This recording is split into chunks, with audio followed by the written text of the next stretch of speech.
Siyempre po, habang ito pong project ay ginagawa, kasama po sa trabaho ninyo ang inspeksyonin yung nasabing proyekto. Tama po ba?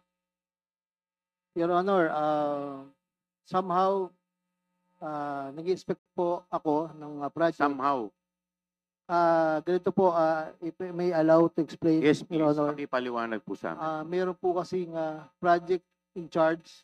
Meron po tayong project engineer in charge of the implementation of the project.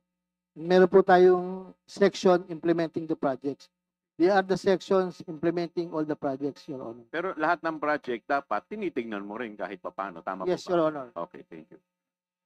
So, sa dulo, siyempre, bago tayo magbitaw ng bayad or payment, siyempre, meron po dyan tinatawag na final inspection. Tama po ba? Yes, Your Honor. Okay. So, ginagawa mo rin po ba itong final inspection bago ka magbayad? There is a team that's assigned to be the inspectorate team. They are the one who will inspect the project po, composed of the different section chiefs, and as head of the inspectorate team is the assistant district engineer, Your Honor. Okay. Engineer, may pakikita po ko sa inyo, Department Order Number 99. Ito po, dito po nakalagay po dito, the certificate of completion shall be issued by the District of Engineer in the case of project implemented by the district office. So, sino po nag-i-issue ng certificate of completion? Kayo po? Yes, Your Honor. Okay. So, bakit po kayo mag-i-issue ng certificate of completion kung hindi po ninyo in-inspection ito? Na Your ito Honor, pong project na to ay tapos na. Your Honor, it is the attachment of the certificate of completion is based on the certificate of final inspection conducted by the team. So, ang ibig po ninyo sabihin, nagbe-base lang kayo ng pag-i-issue ng certificate of completion base sa attachment at hindi po base sa inspection na ginawa po ninyo. Yes, Your Honor, because I presume So, lahat po ganun na ginawa ninyo? Kahit na isa, wala po kayong tinignan? meron naman, Your Honor. Meron naman. Yes, Your Honor.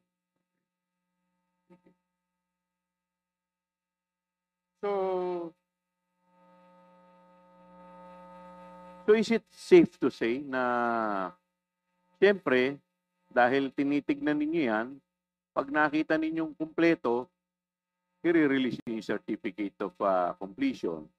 Pag may nakita naman po kayong defect, hindi muna ninyo i-release yung certificate or para remedyohan to at ayusin. Tama po ba? Your Honor, the process po I just want to explain po, Your Honor.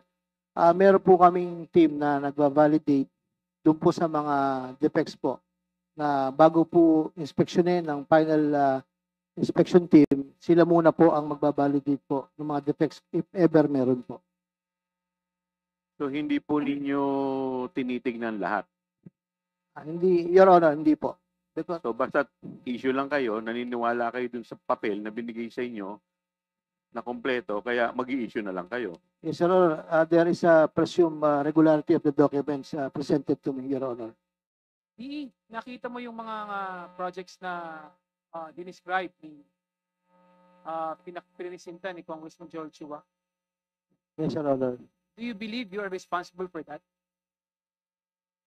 Actually po, ang negligence on my part, namin po may kakulangan ako dahil I did not personally go.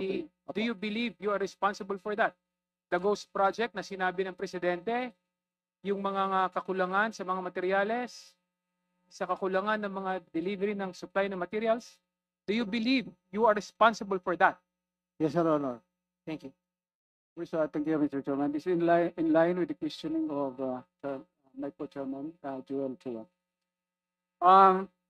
D. Henry, project number 250252, construction of reinforced concrete river wall at Purok 4, Barangay Pil, Baliwag, Bulacan, in the amount of 55,730,911.6 is a ghost project.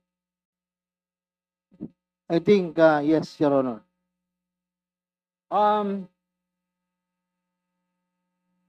In the documents that was reviewed by my personnel. In the statement of work accomplished, you together with Assistant District Engineer Bryce signed the statement of work accomplished. I think I signed it. I think. Yes, Hindi ko you na po signed ma-recall, it. Your Honor. And I have been a district engineer for many years also.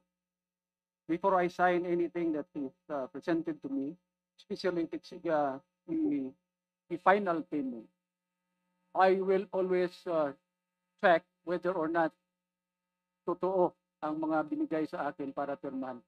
Ito ba hindi mo ginawa as district engineer? Actually, ginawa ko po yan, Your Honor.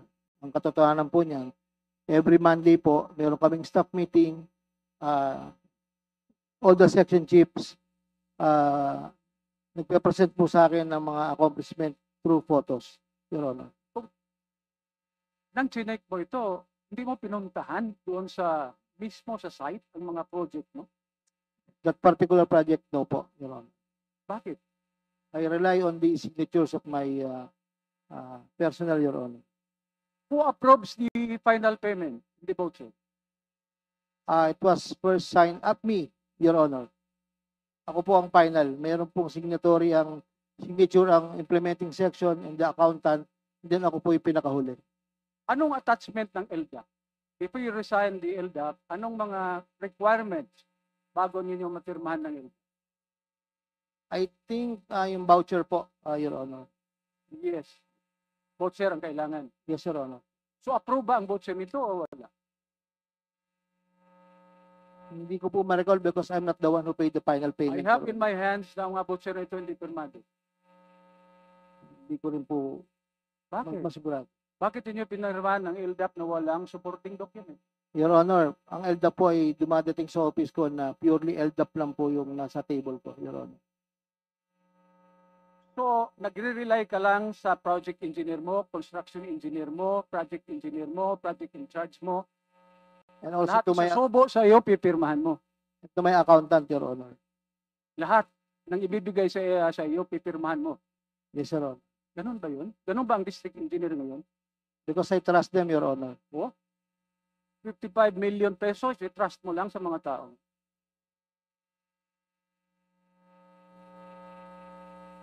Ganun ba yun? Maybe yung po yun ang negligence on my part at yun po ang kakulangan ko, Your Honor.